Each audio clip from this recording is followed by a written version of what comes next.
আসসালামু আলাইকুম আমার প্রিয় বাংলাদেশি ভাইরা, আপনারা দেখতে পাচ্ছেন এখানে কিছু প্রবাসী ভাই রাস্তার পাশে কত রিস্ক নিয়ে বসে সকালকার নাস্তা করতেছে। দেখেন, একটু যদি ভালোভাবে খেয়াল করেন তো দেখতে পাচ্ছেন কত কষ্ট করে তারা খাওয়া দাওয়া করতেছে এখানে।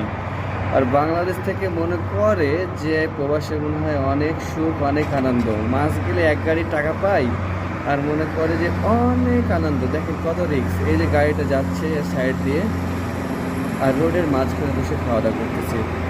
তো প্রবাসীদেরকে বুঝতে শিখেন, যারা বাংলাদেশে বসে মাস গেলে এক গাদা টাকা পান, শুধু টাকার দিকে না পেয়ে একটু কেয়ার করতে শিখেন, একটু ভালোবাসতে শিখেন। ফোন দিলে একটু ভালো ভালো কথা বলেন, তাহলে তাদের মাইন্ড এবং মন ভালো থাকবে। আশা করি বুঝতে পেরেছেন। আর ভালো করে খেয়াল করে দেখুন, গাড়ি যাচ্ছে, ঘোড়া যাচ্ছে, সেকেন্ডের ভিতরে ঘুরিয়ে দিয়ে চলে যেতে পারে, ঠিক আছে? তো শুধু টাকা নিতেই শিখেন না, একটু পাশে থেকে ভালোবাসা দিবেন। আসসালামু আলাইকুম। ভিডিওটা ভালো লাগলে শেয়ার এবং কমেন্টস করে দিবেন, আর পাশে থাকলে পাশে পাবেন।